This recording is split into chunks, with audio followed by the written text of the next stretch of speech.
ఓం మహాగణాధిపతయే నమః. ఓం గురుభ్యో నమః. ఓం శ్రీమాత్రే నమః. పరమేశ్వర స్వరూపమైనటువంటి జ్యోతిష, వాస్తు మరియు ఇతర అనేకమైనటువంటి శాస్త్రములను మనకు అందించినటువంటి మహర్షులకి నమస్కారం.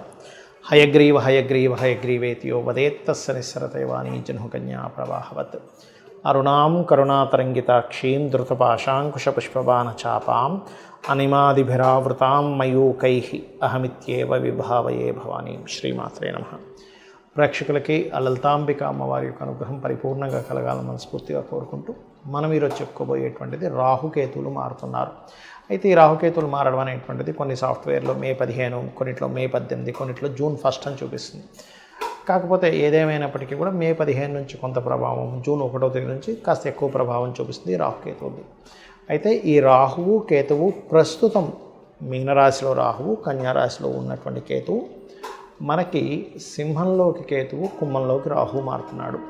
అయితే ఈ మార్పు జరగగానే వెంటనే చేంజెస్ వస్తాయా అంటే దీనివల్ల కొంతవరకు వస్తుంది. ఎందుకంటే గోచారం ఎప్పుడు కూడా కొంతవరకు చూపిస్తుంది. మిగతాదంతా కూడా మీ పర్సనల్ చార్ట్ చూసుకోవాలి, గుర్తుపెట్టుకోండి.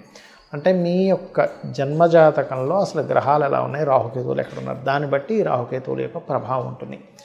అయితే ఈ రాహుకేతువుల యొక్క ప్రభావం మీ జన్మజాతకం మీద ఎలా చూపిస్తుంది, దేశ గోచారాల మీద ఎటువంటి ప్రభావం చూపిస్తుంది అనేటువంటి విషయాలు చెప్తుంది నేనైనప్పటికీ కూడా చెప్పిస్తుంది సాక్షాత్ లలితామ్మవారిగా భావిస్తూ ఒక్కొక్క లగ్నరీత్యా, లగ్నం తెలిసిన వాళ్ళ లగ్నం నుంచి చూసుకుంటూ, లేదంటున్నట్లయితే రాశిరీత్యా ఎటువంటి ఫలితాలు వస్తాయనేటువంటి విషయాలు ఇప్పుడు మనం తెలుసుకుందాం. ముందుగా మేషలగ్నము, మేషరాశి. లగ్నం తెలియని వాళ్ళు రాశి నుంచి చూసుకోవచ్చు, తప్పులేదు. కానీ లగ్నం తెలిస్తే లగ్నం నుంచే చూసుకోండి. మీకు ఇంతకాలం 6వ స్థానంలో ఉన్నటువంటి కేతువు కాస్త అప్పుల విషయంలోని అప్పులు ఇవ్వడం ద్వారా, అప్పులు తీసుకోవడం ద్వారా ఇబ్బంది పడినటువంటి ఆ యొక్క తత్వాన్ని కేతువు అక్కడ ఇచ్చాడు. అలాగే ఇప్పుడు ఎప్పుడైతే పంచమంలోకి వస్తాడో కేతువు, పంచమం అనేటువంటిది ఫ్రెండ్స్, షేర్ మార్కెట్టు, అదేవిధంగా రాజకీయ సంబంధించిన విషయాలు. అయితే మేషం వారికి పంచమకేతు మంచివాడే, ఎందుకంటే రాజకీయ నాయకుడికి మంచిది చెప్పాలంటే. కాకపోతే ఇక్కడ పర్టికులర్గా మీరు తెలుసుకోవాల్సిన అంశం ఏమిటంటే సంతానాన్ని దూరంగా పంపించడం, సంతాన సంబంధించిన విషయంలో కొంత జాగ్రత్త వహిస్తూ ఉండాలి. అంటే వాళ్ళని ఎక్కడికైనా దూరంగా పంపించేటప్పుడు, చదువు కోసమని, ఉద్యోగం కోసమని దూరంగా వెళ్ళడం, ఫ్రెండ్షిప్స్, ప్రేమ వ్యవహారాల సంబంధించిన విషయంలో. ఎందుకంటే పంచమం అనేటువంటిది ప్రేమ వ్యవహారాలు, ఫ్రెండ్స్, ఇమ్యూనిటీ. పంచమంలో ఇమ్యూనిటీ ఉంటుంది కాబట్టి ఎవరికైనా ఇమ్యూనిటీ రిలేటెడ్గా ఇబ్బందులు ఉండేటువంటి వారు కాస్త జాగ్రత్తగా ఉండాలి. షేర్ మార్కెట్, డైలీ ట్రేడింగ్ చేసేవారు కొంత జాగ్రత్తగా ఉండాలి. పంచమంలో కేతువు మారుతున్నందుకు ఇది సంవత్సరంన్నర పాటు ఉంటుంది. ఇక ఇంతకాలము 12లో ఉండేటువంటి రాహు మేషం వారికి 11లోకి వెళ్తున్నాడు. 12లో ఉన్నప్పుడు సర్వసాధారణంగా మేషం వారికి ఏమిటి అంటే ఇది విదేశీ యోగాన్ని ఇస్తూ వచ్చింది. కాకపోతే 11లోకి వెళ్ళినప్పుడు ఎవరైతే విదేశాల్లో ఉండి రిటర్న్ రావాలనుకుంటారో వాళ్ళకు ఒక మంచి ప్లేస్ ఇది. కాకపోతే మీకు 12లో శని, ఏలినాటి శని కూడా ప్రారంభమైందని చాలామంది ఇబ్బంది పడుతున్నారు. దీనికి ఒకటే సింపుల్, ఇన్వెస్ట్మెంట్స్ చేసేటప్పుడు కాస్త జాగ్రత్తగా ఉండండి.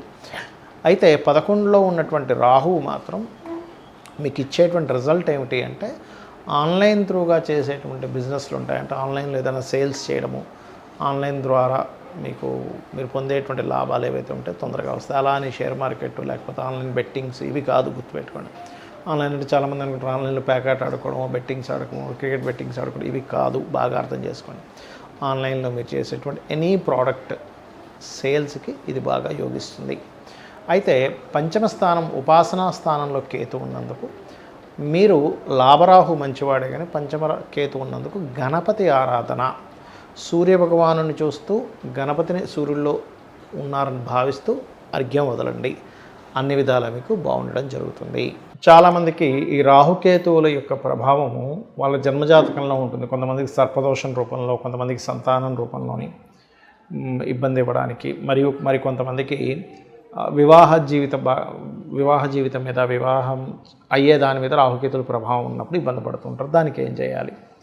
వివాహం మీద ప్రభావం ఉన్నప్పుడు అంటే మనకి మొట్టమొదటిగా మీ జన్మజాతకంలో రాహుకేతువులు ఏ స్థానాల్లో ఉన్నారనేది డిటెక్ట్ చేయాలి. అంటే ఏమిటి? ముందుగా అసలు మీకు రాహు కేతు ఎక్కడున్నారు? లగ్నంలో ఉన్నారా, కుటుంబ స్థానంలో ఉన్నారా, 3వ స్థానంలో? అంటే లగ్నంలో ఉంటే మీకు లగ్నాన్ని పాడు చేస్తూ ఉంటాడు. కుటుంబ స్థానంలో ఉంటే కుటుంబపరంగా ఇబ్బందులు, ఆటంకాలు. కేతు ఉంటే, రాహు ఉంటే ఏం కాదు, ధనపరంగా బాగుంటుంది.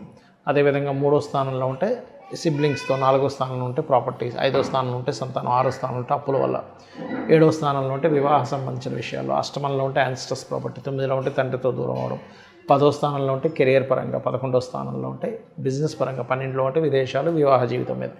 అయితే ఈ స్థానంలో కేతు ఉన్నప్పుడు పర్టికులర్గా మీరు చేయాల్సింది ఏమిటంటే, మీరు ఈ సంబంధించిన ఇబ్బంది పడుతున్నాము, కేతు ఇక్కడ ఉన్నాడు అన్నప్పుడు మెయిన్గా గణపతి ఆరాధన ఎక్కువగా చేయాలి, గుర్తుపెట్టుకోండి. అలాగే రాహు పాడు చేస్తున్నాడు, అప్పుడు దుర్గా ఆరాధన ఎక్కువగా చేయాలి. రాహుకేతువుల దగ్గర దీపారాధన చేయడము, అది సర్పదోషంగా కనుక ఏర్పడినట్లయితే మీరు నాగప్రతిష్ఠ చేసుకోవడం మంచిది. ఇక రెండో విషయం ఏంటంటే, ఇక్కడ మీకు ఈ రాహుకేతువుల యొక్క ప్రభావం పూర్తిగా ఎక్కడా కూడా ఉండకుండా తగ్గాలంటే ఒకటి సర్పదోషము, రెండవది రాహుకేతువుల దగ్గర దీపారాధనతో పాటు కాళహస్తికి వెళ్ళి అక్కడ రాహుకేతువు పూజతో పాటు అందరూ కేవలం రాహుకేతువుల గురించి ఆలోచిస్తారు, కానీ అక్కడ పరమేశ్వరుడి యొక్క అనుగ్రహంతో మనకి ఇబ్బందులు తగ్గుతాయనే విషయాన్ని గుర్తుపెట్టుకోవాలి. ఇక ఈ రాహుకేతుల ప్రభావం వల్ల దేశవ్యాప్తంగా ఎటువంటి ఫలితాలు ఉంటాయి జూన్ 1వ తేదీ నుంచి అని చూసుకున్నట్లయితే, మనం గత సంవత్సరంన్నర క్రితం చెప్పుకున్నాం, కేతువు కన్యారాశిలోకి వస్తున్నప్పుడు ముందుగానే ప్రిడిక్ట్ చేసుకుని ఇప్పటికే ఉన్నాయి ఆ వీడియోలు. భూముల ధరలు ఆగిపోతాయి, భూములు పెద్దగా రైజ్ అవ్వని చెప్పుకున్నాం. అదేవిధంగా మనం చూసుకున్నట్లయితే హైదరాబాద్లో కూడా రియల్ ఎస్టేట్ చాలా మటుకు ఆగింది. ఎప్పుడైతే కేతువు మారుతున్నాడో ఖచ్చితంగా ల్యాండ్స్కి సంబంధించిన విషయంలో చాలా చక్కటి ఫలితాలు, అంటే భూతత్వ రాశుల నుంచి కేతువు అయితే మారుతున్నాడో ఖచ్చితంగా భూములు చాలా చక్కగా కలిసి రావడం జరుగుతుంది. అంటే భూమి రేట్లు పెరుగుతాయి, భూ సంబంధించిన వివాదాలు ఎవరికైనా ఉంటే ఆ వివాదాలు తొలగుతాయి, ఇవన్నీ మనం చెప్పుకోవచ్చు. మరి కేతువు ఇక్కడ నుంచి సింహరాశిలోకి వెళ్తున్నాడు కదండి, అది ఏమిటి?